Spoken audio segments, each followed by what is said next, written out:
Bismillahirrahmanirrahim. Assalamualaikum warahmatullahi wabarakatuh. Innal hamdalillah nahmaduhu wa nasta'inuhu wa nastaghfiruh wa na'udzu billahi min shururi anfusina wa min sayyiati a'malina. من يهده الله فلا مضل له ومن يضلل فلا هادي له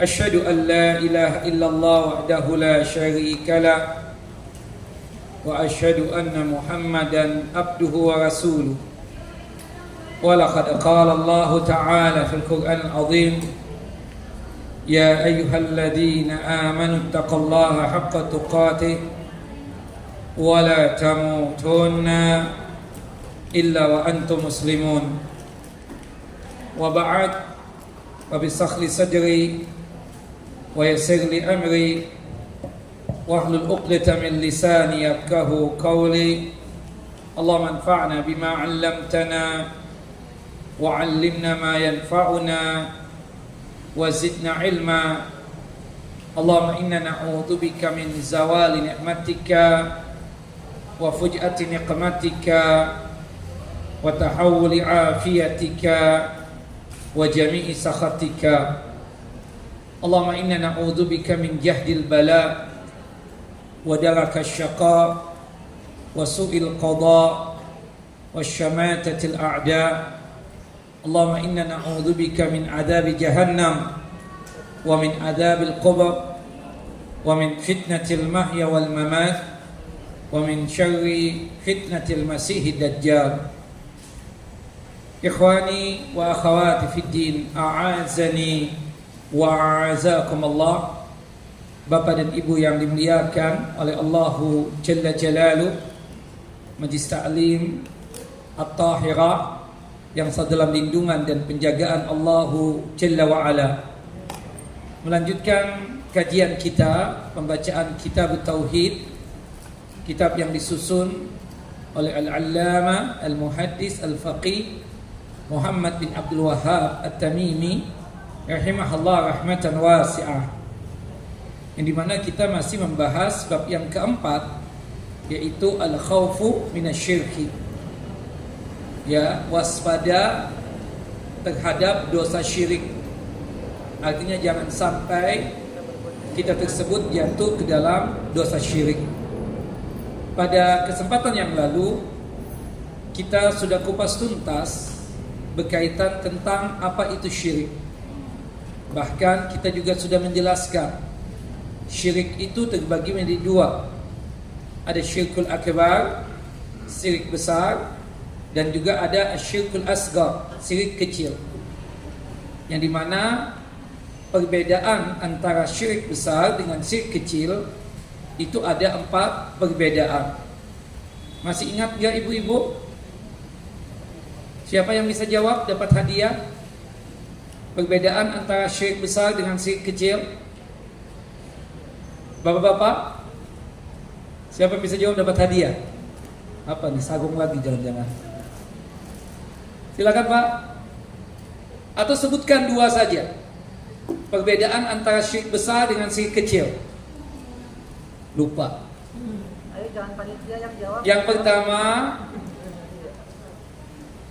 perbedaan antara syirik besar dengan syirik kecil. Kalau syirik besar yang dilakukan oleh seorang hamba, itu yang mengakibatkan pahala amal soleh yang dikerjakan oleh hamba tersebut gugur atau rontok, tidak ada nilainya di sisi Allah Jalla Jalaluh. Kata Allah Jalla wa'ala dalam surah Az-Zumar, surah yang ke-39 ayat 65, la in asyrakta la yahbatanna amaluk. Sedikit saja engkau melakukan syirik besar, maka akibatnya apa? Rontok seluruh pahala amal soleh yang dikerjakan. Dan itu dikuatkan dalam surah Al-An'am, surah yang ke-6 ayat 88. Percuma Bapak dan Ibu kita melaksanakan ibadah sholat jika kita masih suka datang ke kuburan, cari wangsit kepada ahli kubur, bertawassul, berdoa dengan ahli kubur. Percuma kita menunaikan zakat dan sedekah jika sekiranya kita ini masih suka datang ke dukun, peramal paranormal. Percuma kita tersebut melaksanakan ibadah haji, ibadah umrah jika sekiranya kita masih suka mengumpulkan benda-benda yang diyakini ada keramatnya, yang diyakini itu benda sanggup untuk mendatangkan manfaat dan sanggup untuk mencegah mara bahaya. Percuma amal ibadah apapun jika sekiranya itu hamba masih melakukan syirik besar. Jelas Bapak Ibu? Sedangkan syirik kecil tidak seperti itu. Kalau syirik kecil yang dikerjakan itu yang rontok sebatas amal soleh yang disertai oleh syirik kecil tadi. Contohnya, di antara syirik kecil itu adalah riya dan sum'ah. Tadi di antara bapak atau di antara ibu mengerjakan salat duha, 2 rakaat yang pertama salat duhanya ikhlas karena Allah Jalla wa'ala, tapi ingin menambah jumlah rakaat, 2 rakaat yang keduanya riya, maka yang rontok cuma sebatas apa? Salat duha yang untuk 2 rakaat yang keduanya saja yang rontok pahalanya. Dia tadi bersedekah sebelum masuk ke masjid 100.000 ikhlas karena Allah Jalla wa'ala. Kemudian sebelum masuk ke pintu masjid ini, ya, sebelum masuk ke dalam masjid ini, dia ketemu lagi dengan seorang pengemis. Dia bersedekah lagi, ya, 200.000, tapi riya dan sum'ah. Maka yang diterima cuma yang sedekah yang pertama. Sedangkan sedekah yang kedua, berhubung dia tersebut riya dan sum'ah, maka sedekah yang kedua tersebut tidak diterima oleh Allah Jalla wa'ala dan tidak ada nilai pahala di sisi Allah Jalla wa'ala. Nah, itu berkaitan dengan perbedaan yang pertama antara syirik besar dengan syirik kecil. Jelas Bapak-bapak? Ibu-ibu jelas? Perbedaan yang kedua, jika seseorang hamba melakukan syirik besar, maka itu yang mengakibatkan batal 2 kalimat syahadatnya, batal keimanan dan keislamannya. Tentunya batalnya keimanan dan keislaman dia itu setelah kita ini iqamatul hujjah, menegakkan hujjah-hujjah di hadapan dia. Kali dia tidak paham kok sampai melakukan syirik besar, kali dia nggak ngerti kenapa sampai melakukan syirik besar tersebut, kali dia tidak paham, tidak mengerti kenapa sampai suka datang ke kuburan, cari wangsit, bertawassul dengan ahli kubur, berdoa dengan ahli kubur. Kali dia nggak paham bahwasanya itu syirik besar jika datang ke dukun, peramal, paranormal. Kemudian setelah iqamatul hujjah juga sudah kasyfus syubhat, izalatus syubhat. Kita hilangkan kerancuan-kerancuan pemikiran dia dalam masalah memahami din dan agama ini. Bisa jadi Bapak Ibu, orang tersebut melakukan syirik dikarenakan ada subhat di dalam pikirannya, dan itu yang mengakibatkan dia mau melakukan perbuatan apa? Syirik besar tadi itu. Nah, maka oleh sebab itu tugas kita lah untuk memberikan nasihat kepadanya. Kita tegakkan hujah di hadapan dia dan juga kita hilangkan subhat-subhat atau kerancuan-kerancuan dalam masalah pemikiran dan pemahaman berkaitan dengan din dan agama. Tapi hati-hati, orang yang masih doyan melakukan syirik besar, itu ancamannya apa? Bisa batal 2 kalimat syahadatnya, bisa batal keimanan dan keislamannya. Tidak dengan syirik kecil. Syirik kecil itu kan banyak contohnya, banyak macamnya. Di antaranya riya, sum'ah, kemudian tatayyu, menganggap sial akan sesuatu hal, kemudian juga bersumpah atas nama selain Allah, demi Rasulullah, demi Nabi Muhammad, demi malaikat Jibril. Syirik yang demikian Meskipun syiriknya syirik apa? Kecil. Nah, kalau orang melakukan syirik kecil, tidak sampai batal keislamannya. Kalau orang masih melakukan syirik kecil, tidak batal 2 kalimat syahadatnya, tapi dia fasik. Fasik itu artinya keluar dari ketaatan kepada Allah Jalla wa'ala, dikarenakan dia melakukan dosa besar, yaitu apa? Syirik kecil tadi. Jelas Bapak Ibu? Nah, ini ancaman yang berkaitan tentang dunia, sekaligus perbedaan antara syirik besar dengan syirik kecil. Wal iyadzu billah, kalau syirik itu dibawa mati. Kalau syirik itu dibawa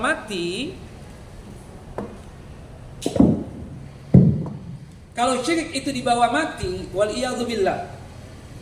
Ya, kalau syirik besar yang dibawa mati, meninggal dunia, belum sempat untuk bertaubat, dari sukanya dia tersebut mengumpulkan benda-benda yang dia yakini ada keramatnya, meninggal dunia, belum sempat untuk bertaubat, dari sukanya dia datang ke dukun, peramal paranormal, meninggal dunia, belum sempat untuk bertaubat, dari sukanya dia tersebut datang ke kuburan, cari wangsit, bertawassul, berdoa dengan ahli kubur, meninggal dunia, belum sempat untuk bertaubat dari yang namanya syirik besar, maka dipastikan dosa syirik besar yang dia bawa mati itu tidak diampuni oleh Allah Jalla wa'ala. Dan itu disebutkan oleh Allah Jalla Jalaluh dalam surah An-Nisa, surah yang keempat. 2 kali Allah Jalla wa'ala menyebutkan. Yang pertama pada ayat 48, yang kedua ayat 116 dalam surah An-Nisa, surah yang keempat ayat 48 dan ayat 116. Kata Allah, innallaha la yaghfiru an yushraka bihi wa yaghfiru ma duna dzalika liman yasha. Sesungguhnya Allah Jalla wa'ala tidaklah mengampuni dosa syirik. Dosa syirik yang dimaksudkan pada ayat ini maksudnya apa Bapak Ibu? Syirik besar yang dibawa mati. Artinya kalau di antara Bapak dan Ibu dulu pernah melakukan syirik besar, dulu pernah pakai jimat, dulu pernah mengumpulkan benda yang diyakini ada keramatnya, dulu pernah datang ke dukun, tapi sekarang ini ketika masih hidup sekarang ini bertaubat taubatan nasuha dari syirik besar tersebut, diampuni enggak dosanya? Diampuni. Dengan catatan dia bertaubat sebelum meninggal dunia. Sebagaimana yang Allah Jalla Jalaluh firmankan dalam surah Az-Zumar, surah yang ke-39 ayat 53. Surah Az-Zumar ayat 53. Yang dimana Allah Jalla wa'ala menyatakan, ya ibadiyalladzina asrafu ala anfusihim la taqnatu min rahmatillah fa innallaha yaghfiru dzunuba jami'a. Wahai hamba-hambaku yang berlumukan dengan dosa, termasuk dosa syirik, janganlah kalian berputus asa dari rahmat Allah, janganlah kalian berputus asa dari ampunan Allah Jalla wa'ala. Sesungguhnya Allah Jalla wa'ala maha mengampuni dosa-dosa seluruhnya. Nah, ini untuk berkaitan dengan syirik besar, dia bertaubat sebelum apa? Meninggal dunia. Insya Allah akan diampuni oleh Allah Jalla wa'ala. Adapun yang dimaksudkan syirik yang tidak diampuni, itu syirik yang bagaimana Bapak-bapak? Syirik besar yang dibawa mati. Tapi kalau misalnya dia pernah melakukan syirik besar, sebelum meninggal dunia dia bertaubat taubatan nasuha, diampuni tidak dosanya Ibu? Jelas ya? Nah, sedangkan syirik kecil yang dibawa mati, bagaimana hukumnya di akhirat kelak? Itu hukumnya adalah tahta masyiatillah. Apa namanya Bu? Tahta masyiatillah. Artinya di bawah kehendak dan keinginan Allah Jalla wa'ala. Bapak, arti tahta masyiatillah itu adalah di bawah kehendak dan keinginan Allah Jalla wa Ala. In syaa 'adzabahu wa in syaa ghafaralah. Jika Allah Jalla wa Ala berkehendak, bisa saja akibat syirik kecil yang dia kerjakan ketika hidup dan dia bawa mati, maka bisa saja Allah Jalla wa Ala ampuni dosa syirik kecilnya tadi. Tapi bisa jadi Allah Jalla wa Ala mampirkan dia ke dalam neraka. Tapi kalau toh mampir ke dalam neraka dikarenakan syirik kecil yang dia bawa mati, itu tidaklah kekal abadi di dalamnya. Beda dengan syirik besar. Ya, kalau syirik kecil yang dibawa mati, misalnya ada di antara bapak dan ibu, ya, keburu meninggal dunia, belum sempat untuk bertaubat, dari sukanya dia tersebut show off, ria dalam masalah amal ibadah yang dia kerjakan. Salat ria, sedekah ria, ya, membantu orang ria. Meninggal dunia, belum sempat bertaubat dari penyakit ria tersebut. Bagaimana hukum di akhiratnya bapak-bapak? Bagaimana hukum di akhiratnya ibu-ibu? Tahta masyiatillah. Apa artinya tahta masyiatillah? Di bawah kehendak Allah. Bisa saja dari dosa ria yang dia bawa mati tadi, Allah mampirkan dia ke dalam neraka, tapi di dalam neraka dia tidak kekal abadi.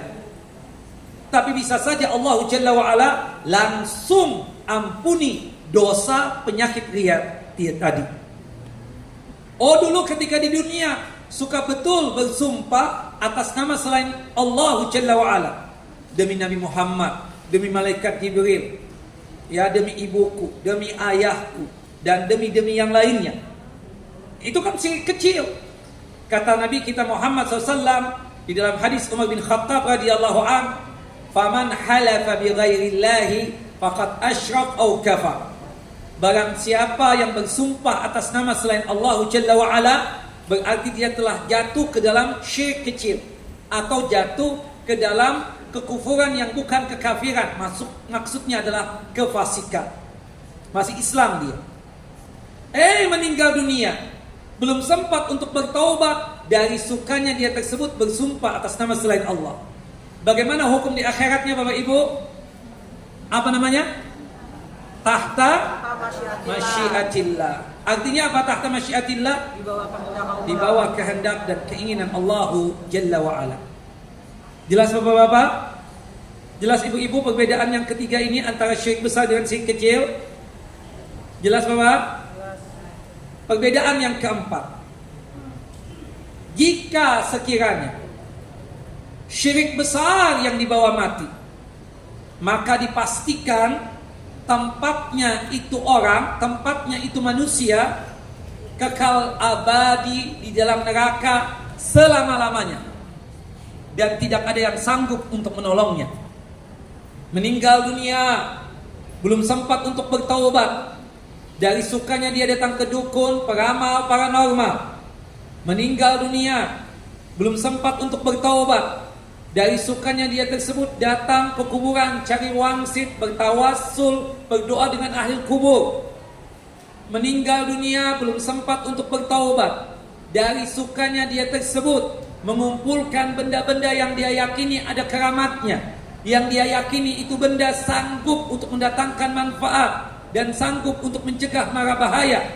Meninggal dunia membawa syirik besar, tempatnya di mana Bapak-bapak? Neraka. Kekal abadi? Kekal abadi. Dalilnya Ustaz, firman Allah dalam surah Al-Maidah, surah yang kelima, ayat 72. Surah Al-Maidah, surah yang kelima, ayat 72. Yang dimana Allah Jalla wa Ala berfirman, innahu man yushrik billahi faqad harramallahu alaihi al-jannah wa ma'wahu an-nar wa ma lidh-dhalimina min ansar. Barang siapa yang meninggal dalam kondisi membawa syirik besar, maka Allah Jalla wa Ala haramkan surga untuknya, dan dia dimasukkan ke dalam neraka, kekal abadi di dalamnya selama-lamanya. dan tidak ada yang sanggup untuk menolongnya. Maka sebab itu Bapak, Ibu, siapapun di antara kita ini yang pernah melakukan syirik besar, sebelum kita meninggal dunia, pastikan kita bertaubat taubatan nasuha. Bapak Ibu, Ibu, suami yang sekarang bukan hasil memelet kan? Jika sekiranya itu hasil peletan ibu, maka segeralah bertaubat taubatan nasuha. Karena itu syirik besar, hati-hati. Bapak nggak pernah pakai jimat lagi kan? Sudah dibuangkan jimatnya? Sudah nggak pernah datang ke dukun lagi kan? Tolong bertaubat taubatan nasuha sebelum kita meninggal dunia. Karena kalau kita meninggal dunia membawa syirik besar, dipastikan itu syirik besar gak diampuni dosanya oleh Allah Jalla wa'ala. Masih ringan dosa-dosa yang lainnya. Meninggal dunia narkoba, masih ada harapan untuk diampuni oleh Allah Jalla wa'ala. Meninggal dunia dalam kondisi ya dia tersebut berjudi, masih ada harapan untuk diampuni oleh Allah Jalla wa'ala dosanya. Meninggal dunia dalam kondisi gay, homoseksual atau banci, selama dia muslim masih ada harapan untuk diampuni oleh Allah Jalla wa'ala. Tapi kalau meninggal dunia membawa syirik besar, Allahu Akbar, nggak ada yang sanggup untuk menolong. Kita semua yang hidup tidak bisa mendoakan dia. Tapi kalau dosa-dosa yang lainnya masih ada harapan untuk diampuni oleh Allah Jalla wa'ala. Ada curhatan ibu-ibu, Ustaz, teman aku meninggal Ustaz, dalam kondisi belum pakai hijab Ustaz. Gimana di akhiratnya kelak? Bagaimana di akhiratnya kelak ibu-ibu? Tahta masyiatillah, di bawah kehendak Allah Jalla wa'ala. Jika Allah berkehendak, bisa saja akibat dia meninggal dunia nggak pakai hijab, Allah mampirkan ke dalam neraka. Tapi kekal abadi enggak? Tidak. Atau bisa jadi Allah ampuni dosa dia. Bisa jadi Allah Jalla Jalaluhu ampuni. Nah, meninggal dunia Ustaz, teman aku dalam kondisi masih suka sulam bibir, sulam alis, kerok alis, potong bulu mata. Gimana Ustaz? Dia belum sempat bertaubat. Meninggalnya lagi dalam kondisi pas waktu itu lagi sulam bibir, datang malaikat maut. Gimana hukum di akhiratnya bapak-bapak? Tahta masyiatillah, di bawah kehendak Allah Jalla wa'ala. Itu masih ringan. Tapi kalau syirik besar yang dibawa mati, wal iyadu billah, wal iyadu billah. Jelas ibu-ibu? Jelas bapak-bapak? Nah kalau syirik kecil yang dibawa mati, kalau toh masuk neraka, tidak kekal abadi. Pada ujungnya Allah bersihkan dia, kemudian dimandikan, dikeluarkan dari neraka, kemudian nanti dimandikan di sungai kehidupan, setelah itu dimasukkan ke dalam jannah dan surganya Allah Jalla Jalaluhu. Nah itu 4 perbedaan yang berkaitan tentang syirik besar dengan syirik kecil. Siapa di antara bapak yang bisa menyebutkan 4 perbedaan syirik besar dan syirik kecil tadi? Dapat hadiah. Bapak silakan. Hadiahnya banyak dari ibu-ibu. Ayo Pak, 4 aja. Masa nggak hafal tadi? Ibu, ya silakan. Yang pertama, ya silakan Kak. Pertama syirik besar itu mengakibatkan apa? Rontok pahala amal solehnya. Kalau syirik kecil, tidak. Yang rontok cuma sebatas apa? Amalan yang disisipi dengan syirik kecil. Yang kedua, kalau syirik besar sesudah iqamatul hujjah dan kasyfus syubhat atau izalatul syubhat tapi masih melakukan syirik besar, bagaimana keadaannya? Batal apa? Keislamannya. Batal apa? 2 kalimat syahadat. Tapi kalau syirik kecil tidak seperti itu, masih muslim dia. Yang ketiga Kak, kalau syirik besar dibawa mati gimana? Tidak diampuni.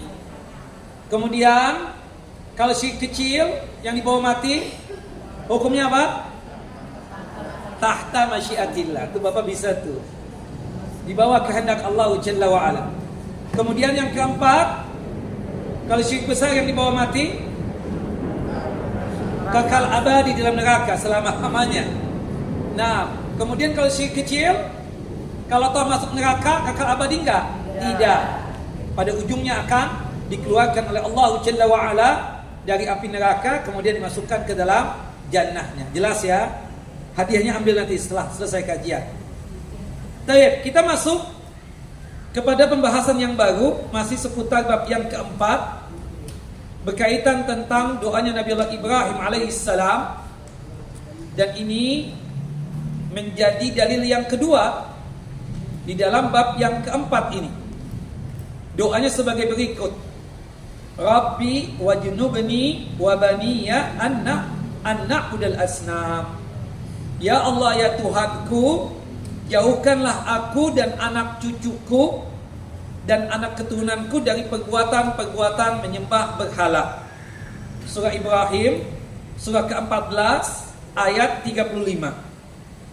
Nah, sempurnanya ayat ini ya disebutkan dalam surah Ibrahim ayat 35 tadi. Nah,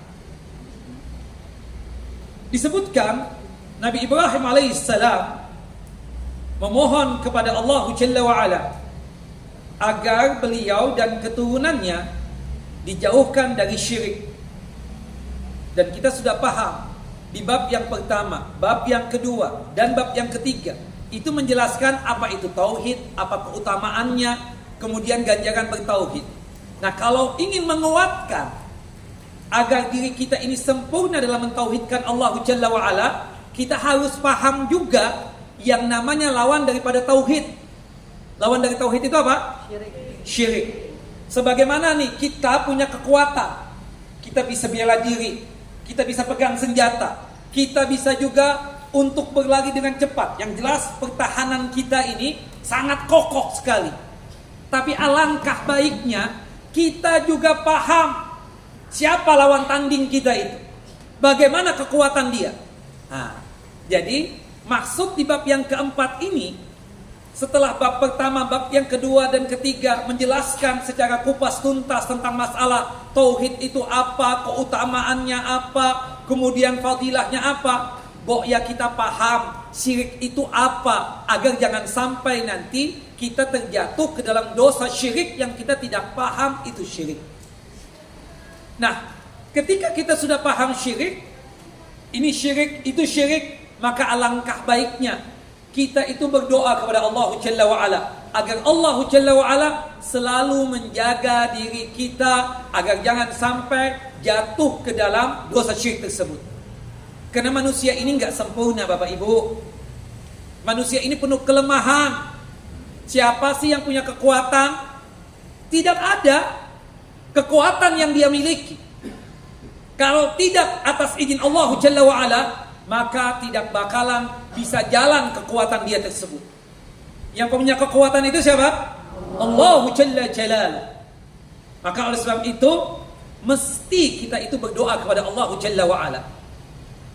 Dan berdoa itu kita katakan usahakan tiap hari. Ya, Bapak, Ibu, hari ini berdoa enggak? Jangan bahasanya insya Allah. Kalau insya Allah itu belum berdoa berarti. Bahasanya apa? Alhamdulillah Ustaz. Iya dong, kalau insya Allah berarti belum. Insya Allah, jika dikehendak Allah kan. Nah, artinya kalau bahasa, kalau sudah makan belum Ibu? Insya Allah belum makan, sudah makan. Loh, tadi sarapan gak pagi? Bukan bahasanya insya Allah. Bahasanya apa Bapak-Bapak? Alhamdulillah sudah makan. Tadi nasi uduk, nasi ulam, kemudian ada pastel, ada getuk, ada ya kue yang lainnya. Nah, alhamdulillah ala kulli hal. Jelas Bapak Ibu? Jadi membahasakannya itu harus cocok ya, bukan insya Allah. Kalau sudah melakukan itu artinya apa? Alhamdulillah. Dan tahu nggak manfaatnya doa itu? Ya, ada 3 manfaat yang disebutkan di dalam hadis Nabi SAW. Dengan kita berdoa, apa yang menjadi hajat dan keinginan kita itu akan dipenuhi oleh Allah Jalla wa Ala. Apalagi kalau kita mengulang doa yang sama tadi sebanyak 3 kali. Man sa'alallahu syai'an thalathan ya ajabah. Barang siapa yang berdoa kepada Allah, meminta kepada Allah akan sesuatu hal, dia ulangi doanya itu sebanyak 3 kali, maka dipastikan Allah ijabah doanya tersebut. Ya, kita minta surga, kita ucapkan, ya Allah, minta surga ya Allah, minta surga ya Allah, minta surga ya Allah. 3 kali kita ucapkan, insyaallah diijabah, dikabulkan oleh Allah Jalla wa Ala. Tanah kita belum laku-laku, kita berdoa, ya Allah, tanahku ya Allah, di samping masjid ini ya Allah, tolong segera kabulkan doaku ya Allah, lakukanlah tanahku ini, ya, segera laku ya Allah, segera laku ya Allah. Kita doa berulang itu sebanyak 3 kali ya Pak, insya Allah doa kita diijabah, dikabulkan. Rasulullah yang mengatakan yang demikian. Nah, bisa jadi dari doa-doa kita yang kita mohonkan tersebut, kita merasa doa tersebut belum diijabah, bukan begitu? Nah, apa fadilahnya? Kalau kita merasa belum diijabah, maka manfaat dari doa tersebut tidak lain ketika kita berdoa, Allah Jalla wa Ala memberikan pahala buat kita, yang dimana Allah Jalla wa Ala tabungkan pahala buat kita yang nanti kita bisa merasakannya ketika di padang mahsyar. Makanya Bapak dan Ibu, yang paling pentingnya itu setiap hari berdoa. Terasa tidak penting buat kita, apa sama dengannya dari doa kita tersebut. Yang penting kita berdoa, karena dengan berdoa tersebut dipastikan kita mendapatkan apa? Pahala dan hasanat yang Allah Jalla wa Ala kumpulkan, yang Allah Jalla wa Ala tabungkan, yang nanti akan Allah berikan pahala tersebut ketika Allah Jalla wa Ala menyidang kita dan mengadili kita di padang mahsyar. Atau bisa jadi kata Nabi SAW, dengan sebab berdoa tersebut Allah Jalla wa Ala menjauhkan kita dari malapetaka, dari bencana, dari musibah, dari yang kita tidak sukai.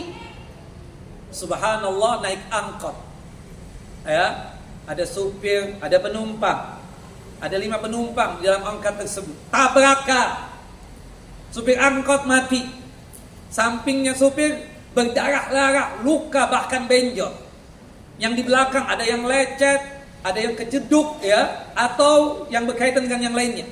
Kita hatta lecet tidak. Kenapa Bu? Ibu sampai nggak lecet seperti itu? Bisa jadi Allah menjaga ibu lewat apa? Doa-doa yang ibu mohonkan kepada Allah Jalla wa Ala. Maka sebab itu Bapak Ibu berdoa tiap hari. Meskipun kita katakan kita perlu atau tidak perlu, dalam artian orang merasa anak sudah kaya, rumah anak di komplek ini ada sekitar 13, ya, tanah ada ya 500 hektar di sini, ya, alhamdulillah, ya, istri juga alhamdulillah sudah ada, ya, hitungannya berapa wallahu a'lam. Nah, kemudian berkaitan dengan anak, masya Allah, saleh dan saleha, sudah kawin juga, mantu juga masya Allah, saleh dan saleha, alhamdulillah. Gak ada yang membuat pegal hati. Nah, nikmat-nikmat itu tadi, bagaimana caranya agar tetap ada atau terus bertambah? Karena pada prinsipnya dalam berdoa, Bapak dan Ibu, kita tidak boleh minta kurang. Jelas ya, Bapak Ibu, pada prinsipnya dalam masalah berdoa, tidak boleh kita meminta kurang. Ya Allah, ya, anugerahkan kepadaku harta ya Allah. Ya, sekian ya Allah. Kemudian diijabah, dikasih oleh Allah Jalla wa Ala 100 M. Dia doa, ya Allah, ana enggak minta 100 M ya Allah, kebanyakan. Ana minta 50 M saja. Kurangi 50 M-nya lagi. Enggak boleh Bapak berdoa seperti itu. Ya Allah, kurangkan kegantangan dan kecantikanku ya Allah. Enggak boleh. Ya Allah, kurangkan kecantikanku ya Allah. Dikenakan dengan kecantikanku ini membuat banyak laki-laki yang terfitnah akan kecantikanku. Kurangi ya Allah, barang sedikit saja. Tidak boleh berdoa seperti itu. Jelas? Nah, artinya berdoa itu bahkan dianjurkan oleh Nabi, minta terus. Minta. Gantungkan nasib kepada Allah. Wallahi Bapak Ibu, kalau kita bergantungnya kepada Allah Jalla wa Ala, apapun yang kita inginkan pasti akan diijabah dan dikabulkan oleh Allah Jalla wa Ala. Gantungkan nasib kepada Allah Jalla wa Ala. Ingat apa yang terjadi dengan Yunus bin Muta. Nabi Yunus ketika berada di perut ikan paus mendapatkan 3 kegelapan. Kegelapan perutnya ikan paus, kegelapan air laut, kegelapan malam hari. Nabi Yunus alaihissalam menggantungkan nasibnya kepada Allah Jalla wa'ala sambil mengucapkan apa? La ilaha illa anta subhanaka inni kuntu minadh dhalimin. Seketika Allah mendengar dan malaikat pun juga mendengar. Ya Rabb, kata malaikat, ini hambamu yang kami sering dengar berdoa kepada engkau, yang sering berdoa ya kepada Allah Jalla wa'ala. Sekarang ini dia lagi butuh banget agar bisa dikeluarkan dari perut ikan paus. Tolonglah dia, dikarenakan dia selalu mengenal engkau ya Allah, baik dalam kondisi bahagia ataupun dalam kondisi yang susah. Kita ini Bapak dan Ibu, kalau banyak berdoa itu, atau kita ini banyak meminta kepada Allah kalau kita lagi dapat musibah, bukan begitu? Kalau lagi sakit, rajin berdoa. Kalau sekiranya ya lagi ekonomi nggak jalan, bisnis tengah jalan, baru ya berdoa kepada Allah Jalla wa'ala. Ketika ada masalah dengan suaminya, ada masalah dengan istrinya, baru berdoa. Ketika ada muskilah dengan atasannya, baru berdoa. La. Kita berdoa ketika susah ataupun ketika senang. Bahkan ketika kita bahagia, yang seakan-akan kita tersebut sudah ada segalanya, tetap berdoa. Dengan kita berdoa seperti itu, Allah Jalla wa'ala akan menjaga nikmat yang telah Allah berikan kepada kita. Dengan kita berdoa ketika bahagia, pada saat kita susah, kita mengangkat tangan, langsung diijabah oleh Allah Jalla wa'ala. Karena kita ini selalu mengenalkan diri kita kepada Allah pada saat kita senang. Makanya kata Nabi kita Muhammad SAW, ta'arab ilallah firraha ya'rifka fisyiddah. Kenalkan diri Anda pada saat Anda susah, pada saat Anda mendapatkan musibah, pada saat Anda fakir, pada saat Anda tersebut mendapatkan ujian. Karena pada saat ya, kenalkan diri Anda tersebut pada saat bahagia, kenalkan diri Anda tersebut pada saat senang. Karena pada saat Anda susah, Allah Jalla wa'ala akan mengenali Anda. Bukan begitu? Rasulullah mengatakan ta'arab ilallahi firraha. Kenalkan diri kita pada saat kita bahagia, pada saat kita senang, pada saat kita seakan-akan gak ada muskilah, seakan-akan gak ada kesulitan sama sekali. Kenalkan diri kita pada saat kita bahagia seperti ini. Karena pada saat nanti kita susah, Allah Jalla wa'ala segera mengenali kita. Jelas Bapak Ibu? Saya tahu di antara Bapak Ibu paling banter berdoa kalau lagi susah, lagi gak senang, lagi sedih, baru berdoa. Ya, seperti itu. Alhamdulillah, ya, sehat walafiat. Alhamdulillah, anak-anak juga tumbuhnya saleh dan soleha. Tapi kepikiran punya anak perempuan kok nggak menikah, susah hati. Baru berdoa. Kemarin kemana Bu? Nggak pernah didoakan tuh anaknya. Ketika ibu bahagia, senang, kemana itu? Maka oleh sebab itu, tolong ya, kenalkan diri kita pada saat kita senang kepada Allah Jalla wa'ala, maka pada saat itulah Allah Jalla wa'ala akan mengenali kita pada saat kita susah. Sebagaimana kasusnya siapa? Yunus bin Muta tadi, Nabi Yunus sering berdoa ketika senang, ketika susah seperti itu, langsung diijabah dan dikabulkan oleh Allah Jalla wa'ala. Nah, termasuk doa yang seperti ini. Doa apa? Terhindar dari yang namanya apa? Kesyirikan. Jangan kita merasa, udah belajar, udah paham di syirik dan seterusnya. Bu, Pak, siapa yang bisa menjaga kita? Kita ini meninggal dalam kondisi Islam, dalam kondisi muwahhid, mentauhidkan Allah sampai kita mati. Siapa yang sanggup untuk menjaganya, Bu? Allah. Kita nggak tahu apa yang terjadi kita besok, lusa, pekan depan. Jangan-jangan kita ini nggak istiqomah nanti. Jangan kita tertipu oleh apa yang kita sekarang punya. Anda sudah paham tauhid? Anda udah ngerti itu syirik?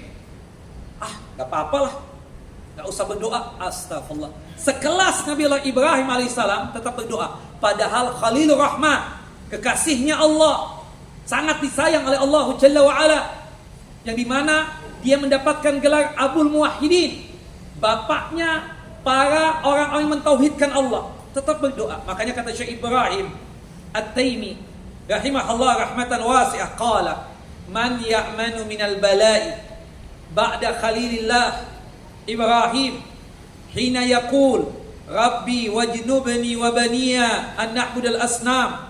Dan siapakah yang merasa aman dari bencana, dari musibah setelah kekasihnya Allah Ibrahim tatkala berdoa, ya Allah ya Tuhanku, jauhkanlah aku dan anak keturunanku dari menyembah berhala. Syekh Saleh Al-Syekh berkata, kata beliau, kenyataannya, realitanya, kebanyakan orang tidak takut kepada dosa syirik. Bukan begitu? Menggampangkan. Gampang. Tinggal lempar bunga doang ke laut, apa sih?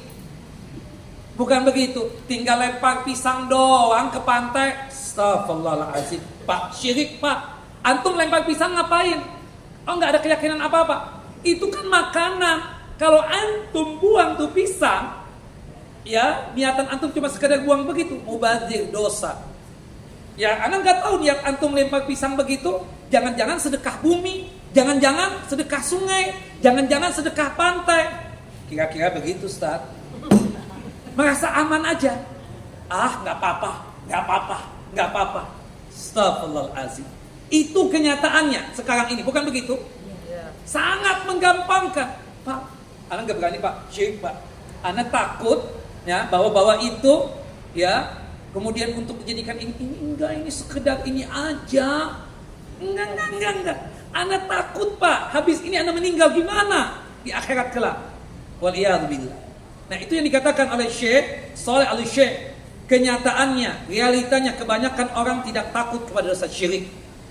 Kalau begitu siapakah yang sebenarnya takut kepada syirik? Yang takut terhadap dosa syirik adalah orang yang berusaha untuk memurnikan tauhidnya. Kita berusaha memurnikan tauhid tersebut dengan rajin apa? Berdoa kepada Allahu Jalla Jalaluh. Bahkan Nabi kita Muhammad SAW mendoakan kita. Doanya Nabi Muhammad begini. Allahumma la taj'al qabri wasanan yu'bad. Ya Allah, jangan jadikanlah kuburanku sebagai berhala yang disembah. Subhanallah. Nah ini tidak lain mengingatkan kepada kita. Jangankan kuburan orang lain, kuburan Nabi Muhammad. Nabi Muhammad meminta kepada Allah agar umatnya ini tidak mengkultuskan beliau, tidak menyembah beliau. Itu Nabi Muhammad. Ya, siapa kita? Subhanallah. Nanti kalau anda meninggal ya, Bapak Ibu, sebagai wujud sayang kepada Ustaz, datang ke kuburan anda ya. Jangan lupa bawa sesuatu nanti. Bawa apa Ustaz? Ya, apalah yang bisa dimakan. Kan Ustaz sudah mati. Memang bisa makan macam-macam. Astagfirullahaladzim. Astagfirullahaladzim. Itu yang terjadi kan? Nah kita doa. Nabi Muhammad juga berdoa, Nabi Ibrahim berdoa. Kita takut, terutama syirik kecil. Insya Allah sih Bu ya, Bapak Ibu nih, untuk syirik besar sih kayaknya enggak. Tapi syirik kecil kadang terjadi. Macam-macam. Bersumpahlah atas nama selain Allah, atau menganggap sial akan sesuatu hal. Pak, murah Pak. Ini rumah Pak, beli deh. Enggak deh, Ustaz. Kenapa Nong? Nomor 13, Ustaz. Nomor 4. Emang kenapa kalau nomor 4, nomor 13? Miring loh harganya, Pak. Aduh, Ustaz. Susah jual nanti. Ya Allah, Bapak. Syirik loh, Pak. Seakan-akan Bapak berkeyakinan rizki itu karena nomor. Karena tempat susuk sate. Dan lain sebagainya. Rizki dari Allah Jalla wa'ala. Kalau saya ada pulus, Pak, saya akan beli. Begini aja deh, saya pinjam pulsa dari Bapak. Saya beli tuh rumah, nanti saya cicil. Gak mau juga Bapak. Apalagi kita kajian jangan hari Selasa dong. Kenapa? Selasa gak baik. Astagfirullahaladzim. Gak ada itu. Mau Senin, mau Selasa, mau Rebu, mau Kemis. Apalagi zaman sekarang nih. Bulan sekarang bulan apa? Safar. Bulan Safar. Jarang kawinan kan? Jarang. Beda bulan Rabiul Awal nanti. Rabiul Tsani. Beda, Syawal, beda. Sekarang Safar ada yang kawin ada, tapi sedikit. Kenapa? Karena mereka itu tatayur, menganggap sial di bulan Safar ini. Ada sebagian orang kadang subhanallah belum ikut pengajian, belum ikut ngaji di MT Tahirah ini. Gak mau makan di restoran kalau bulan Safar. Gak mau sama sekali. Kenapa? Takut diracun. Karena di bulan Safar bulan sial. Astaghfirullahaladzim. Ya sudah, al-afu ya. Kita gak ngajak-ngajak ya. Ya, semoga antum dapat hidayah sebelum meninggal dunia, bertaubat tuh dengan keyakinan seperti itu. Nah, kadang orang seperti itu. Termasuk juga apa?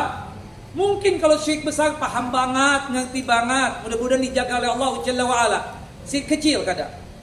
Ya, panjang umur nih si ibu datang. Kenapa emangnya? Kalau nggak ada ibu kita bisa qaid sebenarnya. Astagfirullahaladzim. Panjang umur nih. Bapak datang. Kenapa emang? Kalau nggak ada bapak nih kayaknya nggak ramai pak. La ilaha illallah. Benar nggak seperti itu? Atau di antara bapak dan ibu mungkin istrinya ngomong sama suaminya, Pak, aku sih berharap ya aku mati duluan deh ketimbang papa. Atau mati kita sama-sama aja. Emang kenapa? Aku gak kuat pak kalau kamu duluan yang meninggal.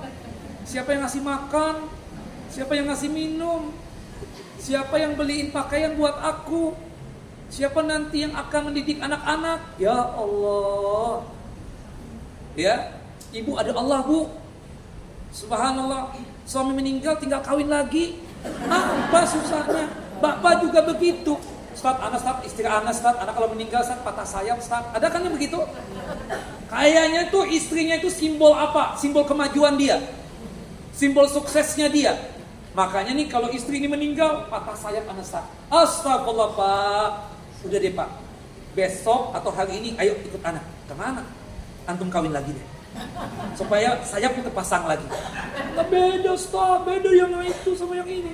Astagfirullahaladzim. Nah itu syirik enggak? Syirik. Gantungkan nasib kepada siapa? Allah Jalla wa Ala. Hati-hati ya ngomong seperti itu tuh. Itu syirik. Waliyadu billah. Macam-macam kadang. Di antara bapak-bapak kadang atau ibu-ibu juga. Kita perhatikan. Pada sibuk. Ayo dong kesini kamu. Udah deh kamu aja. Ini baru bertiga. Emang kenapa bertiga? Kalau kita cuma foto bertiga, takut di antara kita bertiga yang meninggal. Astagfirullah. Syiriknya luar biasa. Jelas ya? Nah makanya kita berdoa kepada Allah tadi doanya Nabi Ibrahim apa? Rabbi wajnubni wa baniya an na'budal asnam. Ya Allah ya Tuhanku, jauhkanlah aku dan anak keturunanku dari menyembah apa? Berhala. Nah itu syirik yang gak disadari itu kadang. Seperti itu bu. Banyak ya di antara kita itu. Kalau hamil, kenapa tuh ditaruh gunting dan peniti di perutnya ketika tidur? Ngapain? Astagfirullah. Kemudian pintu nih. Dia gak mau kalau pintu ini masuk ke dalam seperti ini. Pinginnya pintu itu apa keluar kayak gitu tuh. Keluar. Gak pingin apa mak? Sorry. Dia gak ingin pintu itu keluar seperti itu. Jadi kalau bisa, kalau misalnya pintu ada tuh masuknya ke dalam kalau dibuka. Kita tanya kenapa kalau misalnya pintu kayak pintu masjid ini, kalau misalnya dibuka keluar begitu. Keluar rizki saat. Keluar rizki kita yang di rumah. Waliyadzubillah. Sudah ya, tolong bilangin ya sama teman-teman kita untuk dosa syirik hati-hati. Syirik ini loh bahaya banget buat kita. Ya. Kita makmur, kita sukses, termasuk negeri ini sukses makmur ya kan? Kenapa? Karena kita mentauhidkan Allah Jalla wa Ala dan jauh kita dari yang namanya apa? Syirik, menyekutukan Allah Jalla wa Ala. Jelas ibu-ibu? Jelas bapak-bapak? Nah termasuk juga dalil yang ketiga. Ya, dalil yang ketiga ini. Ini tentang syirik kecil ini. Salah satu yang disebutkan adalah ar-riya. Kata Nabi kita Muhammad sallallahu alaihi wasallam dalam hadis yang sahih, akhwafu ma akhafu alaikum asyirkul asghar.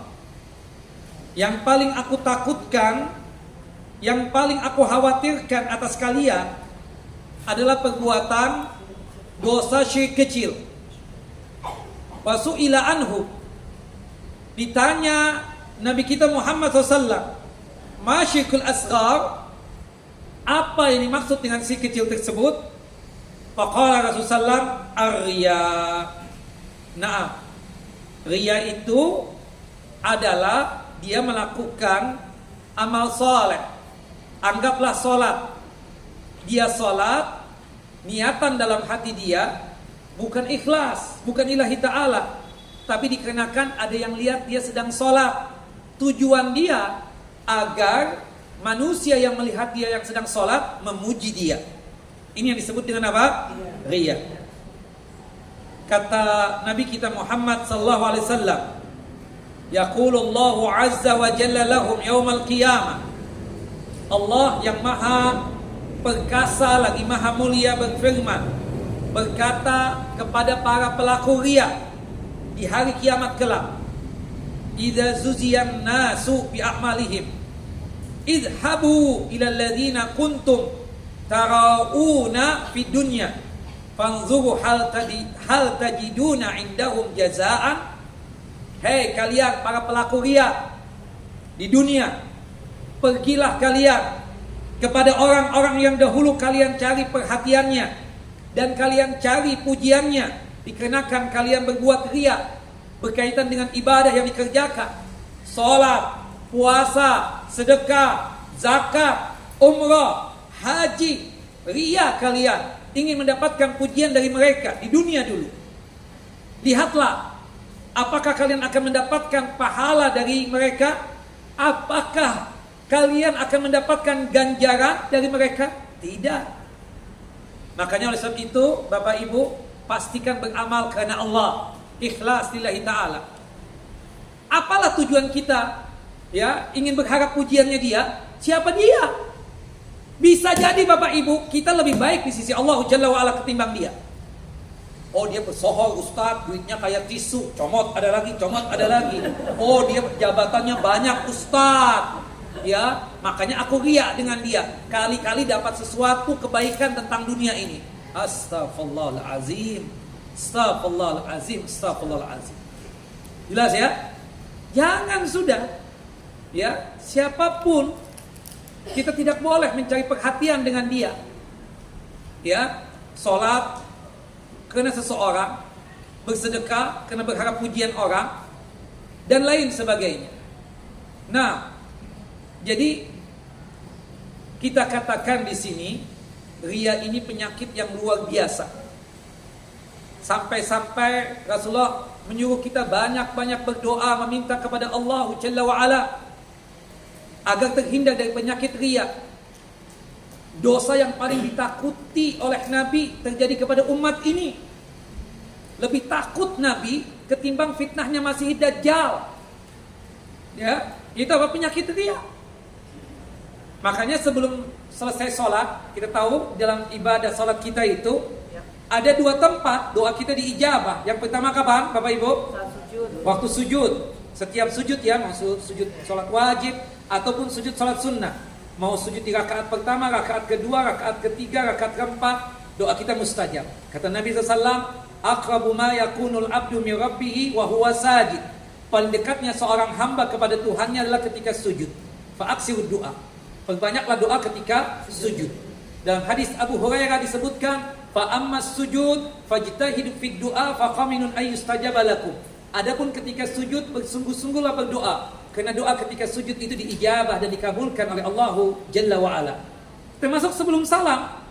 Setelah tasyahud, salawat Nabi, jangan langsung salam. Perbanyak doa. Kata Nabi, asma'ud doa fi duburis shalah. Doa paling didengar, doa paling diijabah itu sebelum salam. Nah, termasuk kita meminta kepada Allah Jalla wa Ala, doa yang diajarkan oleh Nabi kepada kita. Ya. Hadis dari Abdullah bin Mas'ud, Allahumma inni a'udzubika an usyrika bika wa ana a'lam wa astaghfiruka lima la a'lamu. Ya Allah, aku berlindung kepadamu dari perbuatan dosa syirik yang aku tahu itu syirik. Ya Allah, aku meminta ampun kepadamu jika sekiranya dalam perjalanan hidup ini ada perbuatan syirik yang aku lakukan, ya Allah, yang aku tidak tahu ternyata itu syirik. Atau termasuk doa yang kedua, Allahumma inni a'udzubika minar riya'i was sum'ah. Ya Allah, aku berlindung kepadamu dari perbuatan dosa, riya dan sum'ah. Sum'ah ini saudara sekandungnya siapa? Saudara sekandungnya riya. Nah, apa bedanya riya dengan sum'ah? Siapa yang bisa jawab dapat hadiah?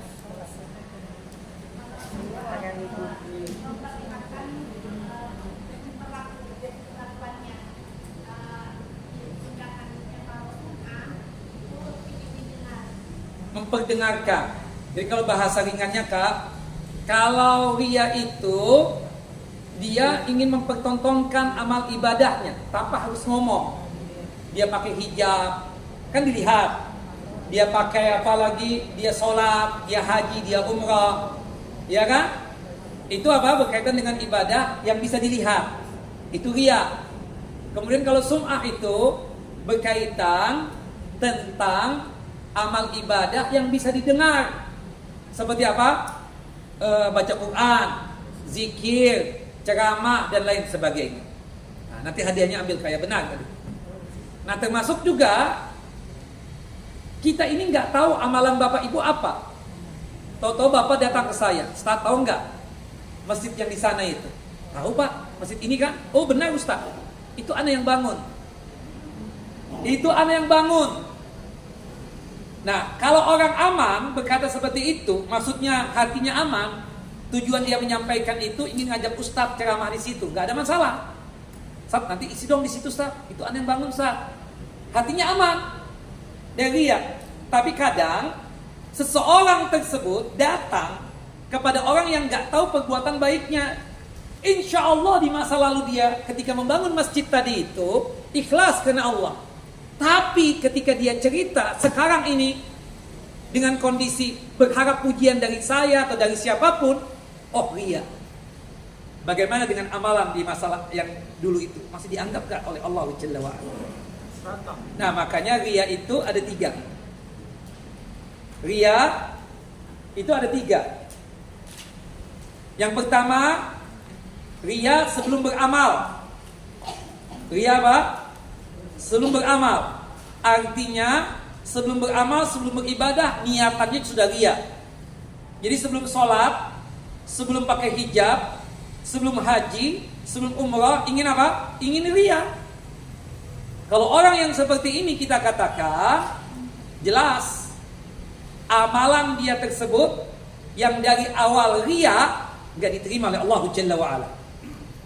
Bersedekah, sebelum bersedekah sudah niatan kuat, riya. Sedekah deh sama MT At-Tahirah, kali-kali bisa dipuji-puji sama ibu-ibu nih. Dari awal sudah riya. Nah, sedekahnya dipastikan nanti tidak apa? Tidak diterima oleh Allah Jalla wa'ala. Yang ada dia dosa. Dan dosanya dosa apa? Dosa besar. Jelas ibu-ibu? Kemudian yang kedua, riya di pertengahan dari beramal. Misalnya dia sholat subuh, rakaat pertama dari takbiratul ihram ikhlas.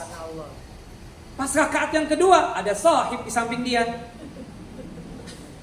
Sahib ini nih, lagi dapat ini dia. Lihat deh. Nah ini 2 kondisi. Kalau sekiranya pas di rakaat kedua pas dia bangun itu muncul riya, kemudian dia lawan astagfirullah, riya, enggak. Allah kena Allah, lillahi ta'ala. Sampai hilang tuh penyakit riyanya, maka aman. Dia tetap apa? Ada pahalanya. Jelas? Bapak Ibu? Tapi wal iyadu billah, kalau sekiranya dia pas naik rakaat yang kedua dari salat subuh, dia menikmati banget penyakit riya itu sampai selesai sholat. Gimana hukum amalannya tadi? Ada 2 pendapat. Ada 2 gambaran, Ada 2 gambaran. Kalau sekiranya itu ibadah yang satu kesatuan seperti sholat, kan nggak ada hubungannya. Rakaat pertama, rakaat kedua, rakaat ketiga, rakaat keempat, ada hubungannya kan? Di awal ikhlas, di pertengahan gak ikhlas, dan dia menikmati banget tuh penyakit riya sampai selesai sholat. Kalau itu berkaitan tentang ibadah yang satu kesatuan seperti sholat, para ulama berbeda pendapat. Ada yang mengatakan dia masih ada pahalanya meskipun berkurang. Ada yang mengatakan seperti Al-Imam Ibnu Qayyim rahimahullah rahmatan wasi'ah, kalau itu berkaitan dengan amal ibadah yang satu kesatuan seperti sholat, amalannya nggak diterima. Jelas Bapak Ibu? Itu kalau amal ibadahnya itu apa? Satu kesatuan. Tapi kalau misalnya amal ibadahnya itu bukan satu kesatuan, maka amalannya itu tetap diterima kalau yang ikhlas. Contoh, amal ibadah yang bukan satu kesatuan seperti sedekah. Tadi nggak ada orang, kita bersedekah 50.000 ikhlas karena Allah Jalla wa'ala. Pas banyak orang, kita bersedekah lagi 1 juta, tapi ria. Nah, menurut para ulama, berhubung sedekah itu bukan ibadah satu kesatuan, dia yang bersedekah 50.000 tadi, di sedekah yang pertama ikhlas, itu tetap diterima. Tetap ada nilai pahalanya secara sempurna di sisi Allah. Sedangkan yang dia bersedekah untuk kedua kalinya, ketika sudah banyak orang dan dia ria, cuma sedekah yang kedua itu saja yang tidak diterima. Jelas Bapak Ibu? Oke. Tayyib. Yang ketiga, ria yang terjadi lagi setelah selesai dia melaksanakan ibadah. Bisa jadi ibadahnya itu di masa lalu, kayak bangun masjid, bangun sekolahan. Dia bisa jadi berhaji 10 tahun yang lalu, 5 tahun yang lalu. Ketemu kita, Ustaz, Anda tuh punya masjid loh Ustaz. Di mana Bu?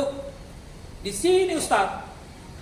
Nah, ibu atau bapak ketika membangun masjid tadi itu ikhlas karena Allah. Nah, tapi sekarang ibu cerita sama Ustaz, masjid aku loh Ustaz. Tujuannya untuk apa? Untuk dipuji kan? Masya Allah ibu, Masya Allah, barakallahu fik ibu, ahlu jannah deh. Kan begitu kan? Semoga masuk surga deh, kan begitu. Ibu ria, ingin betul-betul mendapatkan pujian dari orang yang mendengar cerita ibu. Bagaimana tuh tentang ibadah yang di masa lalu yang ikhlas tadi itu? Amalannya. Apakah tetap diterima? Apakah masih tetap dikasih pahala ataukah tidak? Atau hangus? Ada 2 pendapat. Pendapat yang pertama mengatakan hangus, karena dia menceritakan kebaikan dia di masa lalu, meskipun di masa lalu itu ikhlas karena Allahu Jalla wa'ala. Jelas? Itu pendapat yang pertama. Tapi saya lebih condong kepada pendapat yang kedua. Pendapat yang kedua, amal ibadah dia di masa lalu yang ikhlas karena Allah, meskipun sekarang dia ceritakan tujuannya untuk ria atau tujuannya untuk sum'ah, untuk kita berikan pujian kepada dia, untuk amalannya tidak rontok. Tapi dia sekarang menceritakan ingin mendapatkan pujian dari kita, dianya berdosa. Jelas Bapak Ibu? Jelas 2 gambaran ini? Jelas atau tidak? Selesai. Sebelum pertanyaan. Pertanyaan begini. Kalau sekiranya dulu kita ria, sum'ah, sekarang sudah bertaubat, taubatan nasuha, apakah amal ibadah kita yang di masa lalu yang ria tadi itu Allah berikan pahala untuk kita? Ataukah ketika kita diampuni, ketika kita meminta ampun, cuma sebatas diampuni dosa saja berkaitan dengan ria di masa lalu, tapi untuk pahalanya Allah tidak beri? Pertanyaannya, apakah jika kita bertaubat sekarang ini dari penyakit ria, dikarenakan kebiasaan kita beribadah di masa lalu itu ria, sum'ah, sekarang bertaubat, taubatan nasuha, apakah pahala amal soleh yang kita kerjakan dalam kondisi ria di masa lalu Allah berikan pahala untuk kita karena kita sudah bertaubat? Atau cuma sebatas berhubung kita sudah bertaubat, dosa ria tadi diampuni dosanya, tapi untuk pahala nahi, tidak dikasih oleh Allah Jalla wa'ala? Yang mana yang benar? Ada 2 pendapat tadi. Ada 2 pendapat. Pendapat yang pertama mengatakan untuk dosanya Untuk dosanya diampuni karena dia sudah bertaubat. Tapi untuk pahala diberikan tidak. Ini hangus. Menurut pendapat yang pertama. Kenapa? Karena aslan pada dasarnya, pada kenyataannya dia nggak beramal karena riya pada waktu itu. Ini pendapat yang pertama. Tapi saya lebih condong kepada pendapat yang kedua. Pendapat Syekh Islam Ibnu Taimiyah. Kalau sekiranya di antara kita, di antara bapak dan ibu sudah bertaubat dari penyakit riya dan sum'ah yang dia lakukan di masa lalu ketika beramal dan beribadah, maka selain taubatnya diterima dan insya Allah diampuni, juga Allah akan memberikan pahala untuknya dikarenakan kasih sayangnya Allah Jalla wa'ala kepada hamba tersebut. Dalilnya apa? Saya ingin bertanya, orang kafir kalau berbuat baik dapat pahala enggak? Tidak.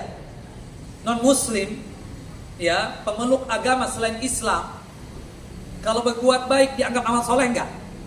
Tidak. Karena memang syarat terbangunnya amal soleh itu pada 3 pondasi. Yang pertama apa? Iman dan Islam. Yang kedua ikhlas. Yang ketiga ittiba. Nah, jadi orang kafir bagaimanapun dia berbuat baik tidak dianggap amal soleh. Oke ya, paham sampai di sini Bapak Ibu? Itu sesuai dengan firman Allah dalam surah Al-Furqan, surah yang ke-25, ayat 23. Surah Al-Furqan, surah yang ke-25, ayatnya ayat berapa? 23. Wa qadimna ila ma amilu min amalin faja'alnahu haba'an mansura. Jadi orang kafir nanti datang ke hadapan Allah ketika disidang. Dia menunjukkan amal ibadah yang dia kerjakan, tapi ketika dihukumi oleh Allah, amalan-amalan perbuatan yang dia anggap baik tadi, Allah jadikan seperti butiran-butiran pasir yang ditiup oleh angin. Tidak ada nilainya, tidak ada hasanatnya. Pertanyaan kedua, ternyata si kafir yang dulu berbuat baik ini, dia ketika kafir, ya, itu selalu berbakti sama orang tua, baik sama tetangga, suka sedekah dengan fakir miskin, ya, membangun panti asuhan, ya, masuk Islam sebelum meninggal dunia, diganjar pahala enggak oleh Allah Jalla wa'ala? Iya, dianggap amal saleh. Ya, jadi kan ada tuh kemarin tuh nenek-nenek masuk Islam, umur berapa? 87 tahun, ya, sepekan setelah masuk Islam meninggal dunia. Ya. Nah, dia ternyata ketika kafir pernah berbuat baik. Dianggap nggak amal solehnya ketika masuk Islam? Dianggap. Dalilnya Ustaz? Dalilnya sabda Nabi SAW dari hadis Anas bin Malik radhiyallahu anhu. Hadis yang dikeluarkan oleh Al-Imam Muslim. Qala Rasulullah sallallahu alaihi wasallam. Rasulullah sallallahu alaihi wasallam bersabda, "Idza aslama al-'abdu fa hasuna islamuhu, katabahallahu lahu kulla hasanatin kanat azlaquha wa muhiyat anhu kulla sayyi'atin kanat azlaquha." Sesungguhnya jika seorang hamba masuk Islam dan bagus keislamannya, artinya masuk Islam bukan karena keterpaksaan, bukan karena kawin, bukan karena dunia, tapi memang tulus dari hati, maka apa yang terjadi? Apa yang Allah balasi buat dia? Allahu Jalla wa'ala menulis setiap kebaikan yang pernah dia lakukan ketika kafir sebagai hasanat dan pahala. Nah, tadi ada orang tadi ketika kafir dia berbakti banget sama orang tua, sayang banget sama istrinya, ya, kemudian juga baik banget sama tetangga, ya. Ketika kafir ada pahala enggak? Tapi ketika masuk Islam Allah ganjar pahala enggak? Dan Allah hapuskan seluruh dosa-dosanya. Nah, sama dengan tadi kata Syekh Ibnu Taimiyah, orang yang riya, dulu riya, ya, berhijab riya, ya, sholat riya, haji umrah riya, ya, dan lain sebagainya. Sekarang sudah taubat, dikasih pahala enggak? Ya, kalau sepakat ulama kalau untuk dosanya diampuni insyaallah. Sepakat para ulama insyaallah taubatnya diterima. Tadi berkaitan dengan dikasih pahala enggak? Ada dua pendapat. Tapi pendapat yang benar apa? Insyaallah dikasih pahala oleh Allah Jalla Jalaluh. Makanya Bapak Ibu yang dulu kita pernah riya, ya, pernah ingin mencari sanjungan orang, pujian orang ketika kita bersedekah, berinfak, melakukan kebaikan. Taubat sekarang, insya Allah Allah beri pahala buat kita. Wallahu alam. Sudah 1 jam setengah, cukup ya Bu? Ada pertanyaan? Monggo silakan.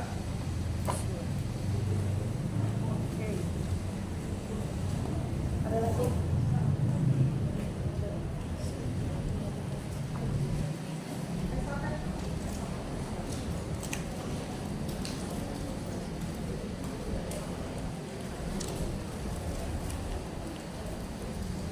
Yang ada aja dulu Bu. Terima kasih Bu.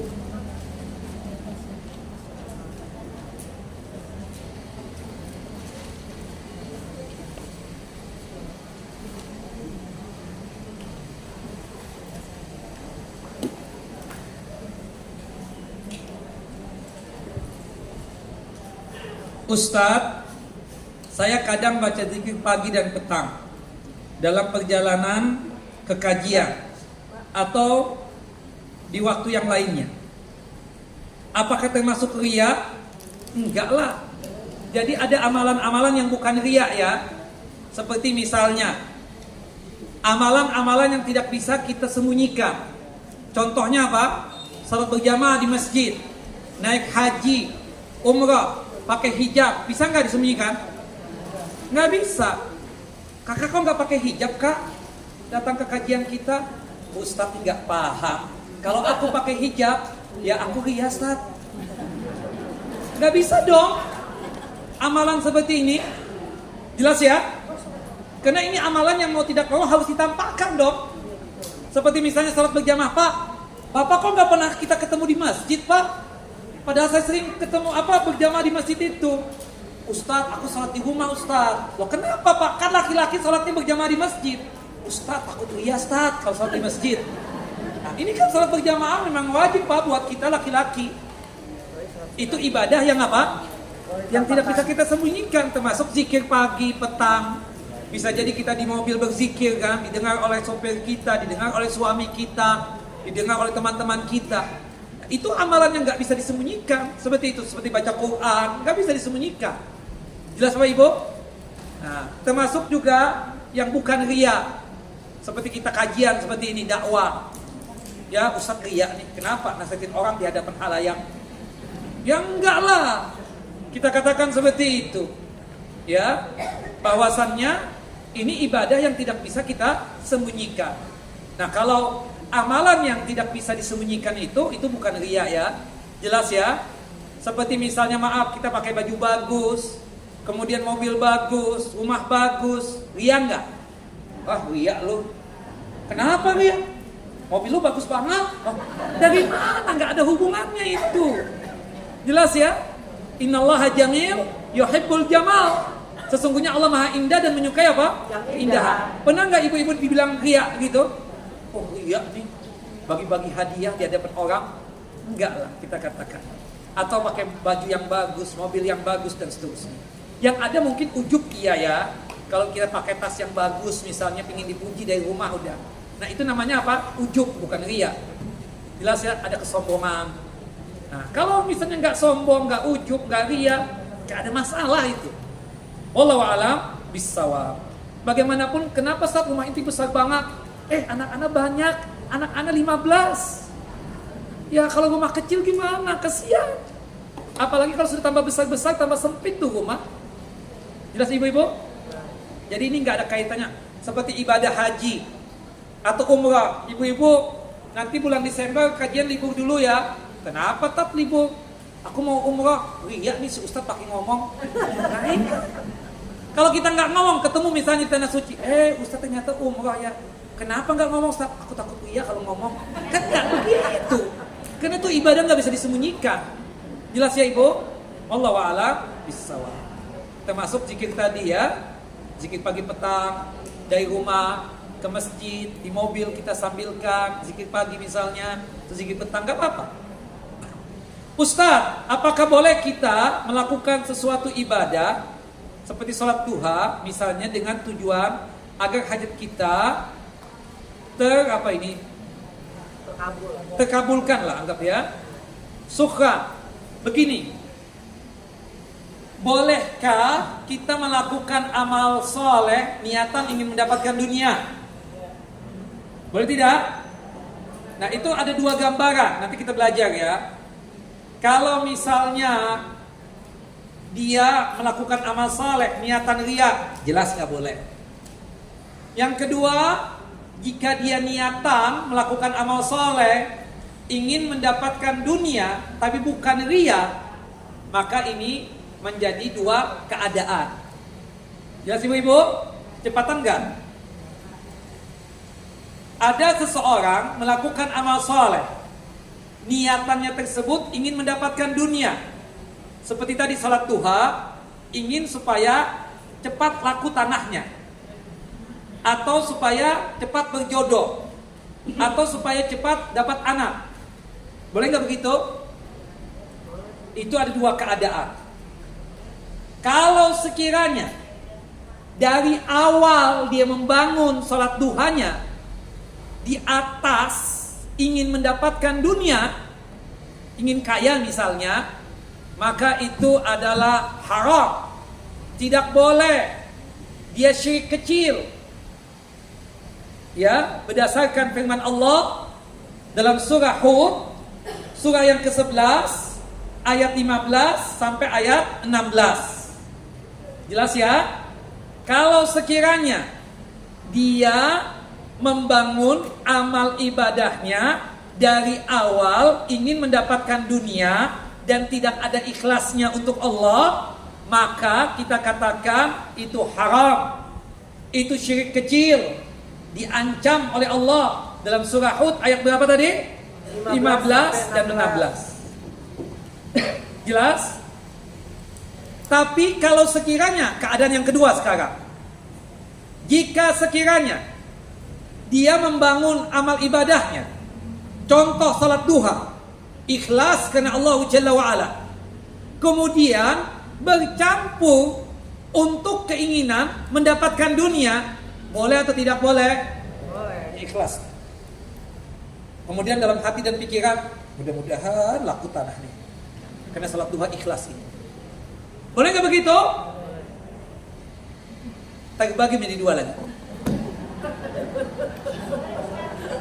Terbagi menjadi dua lagi, benar. Ini komentar ulama pelan-pelan, nanti kita belajar lagi masalah riya khususnya ya. Itu nanti di bab jauh, bab 34 apa 35 ya. Jika sekiranya dia membangun amalannya tersebut ikhlas karena Allah Jalla wa'ala, kemudian bercampur untuk ingin mendapatkan dunia, dan ternyata keinginan untuk mendapatkan dunia itu termotivasi oleh syariat, maka sepakat ulama itu boleh.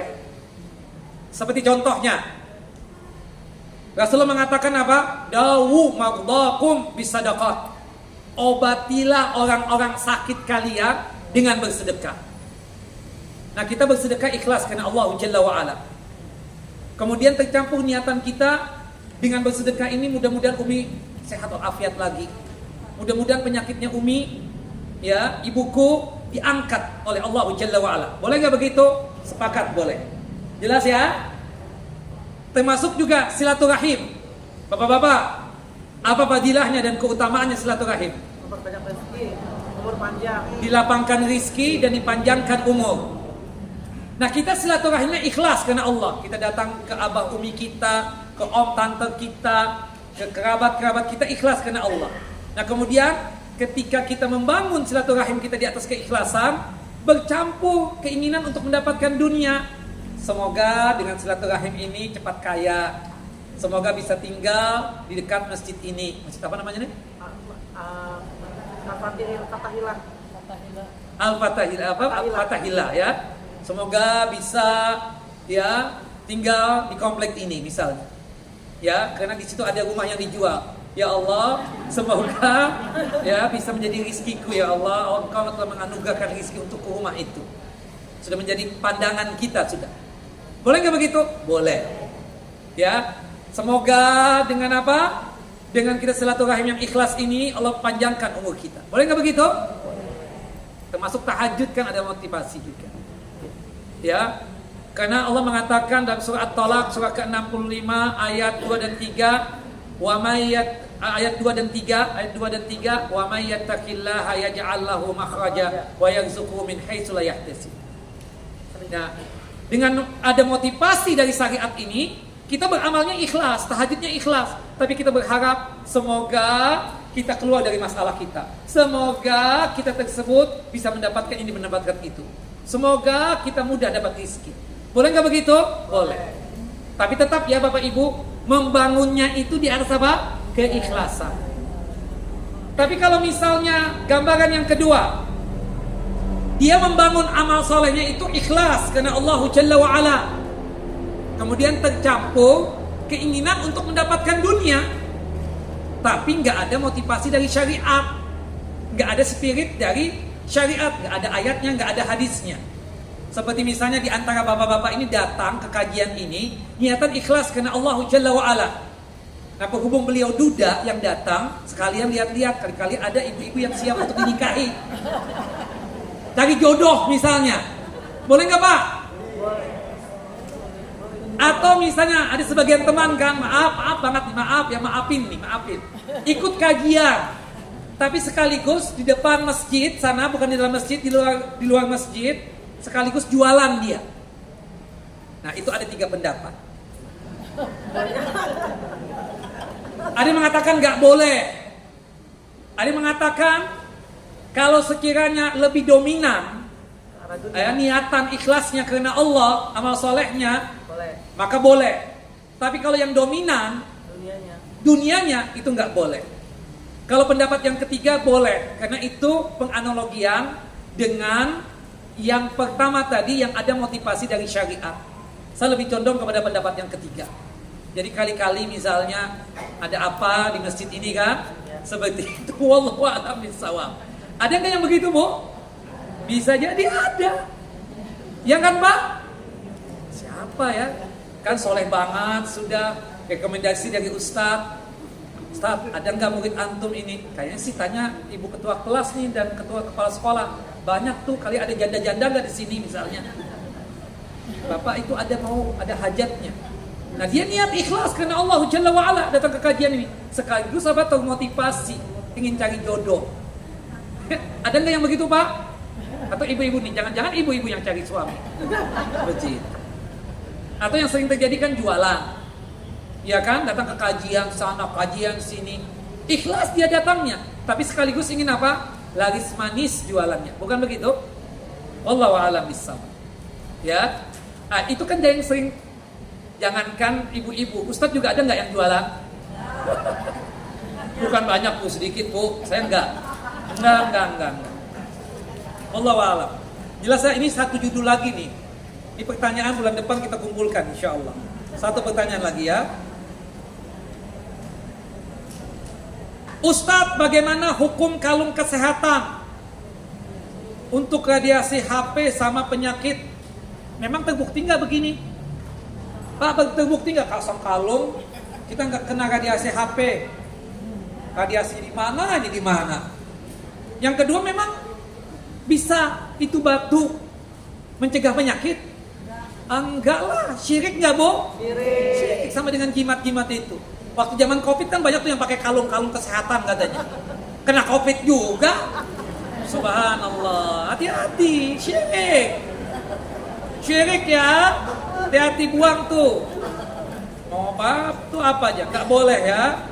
Gantungkan nasib kepada Allah dan ikhtiar. Ya, ikhtiar datang ke dokter ya, seperti itu. Cari sebab untuk sehat tetap. Yang mengangkat penyakit kita siapa? Allah Jalla wa'ala. Ustadz, bagaimana kalau kita umrah atau berhaji mengundang tetangga untuk doa bersama dan makan-makan bersama-sama? Apakah termasuk riya? Insya Allah kita sekedar info kabar, baru datang dari haji, sekaligus bawa oleh-oleh kan. Tujuan kita insya Allah nggak riya. Nah, itu jaga hati tuh betul-betul. Ya, jaga hati. Niatannya apa? Untuk mengumpulkan begitu. Kalau mengumpulkan sekedar untuk ya tasyakuran, bisa berangkat haji nggak ada masalah. Bahasanya apa? Tasyakuran. Kadang kan undang orang tua kita, ngundang om tante kita, bahkan mungkin ada sedikit dari tetangga kita, sekedar untuk apa? Memahamkan mereka supaya nanti titip rumah, titip mobil, titip macam-macam dan seterusnya itu mau nggak mau harus info. Nah kalau misalnya ngundang itu tujuannya untuk apa? Kalau tujuannya itu insya Allah untuk pamitan dalam rangka supaya titip anak, titip apalah macam-macam, nggak ada masalah. Atau sekaligus minta didoakan agar perjalanan pulang pergi ini selamat. Nah itu tidak mengapa. Wallahu a'lam bishawab. Tapi kalau tujuan dia ria, nah ini kan hati ini supaya dipuji oleh tetangga-tetangganya, nah itu jelas tidak boleh. Wallahu a'lam bishawab. Tapi Ibu sudah jam 11, cukup ya? Wassallallahu Nabi Muhammad wa ala ali Muhammad kama sallaita ala Ibrahim wa ala ali Ibrahim innaka Hamidum Majid. Allahumma barik ala Muhammad wa ala ali Muhammad kama barakta ala Ibrahim wa ala ali Ibrahim innaka Hamidum Majid. Kita tutup kajian kita dengan masing-masing kita membaca doa kafaratul majlis. Subhanakallahumma wa bihamdika asyhadu an la ilaha illa anta astaghfiruka wa atubu ilaik. Assalamualaikum warahmatullahi wabarakatuh. Waalaikumsalam warahmatullahi wabarakatuh.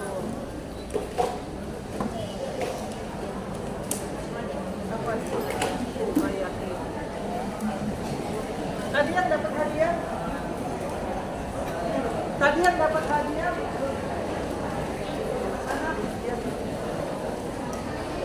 Oh ini pertanyaannya Masya Allah. Ke depan ya. Oh gitu, ini saya simpan. Simpan. Teman ada pertanyaan lagi. Ada juga pertanyaan, kumpulkan aja. Kita bisa jawab. Kita kumpulkan aja pertanyaan ini. Nanti kan bisa dibikin. Ya, saksikan. Ini bapak-bapak ada yang jawab ya? Nggak ada Bu. Jadi tadi rumah hati. Ibu-ibu yang di situ sendiri.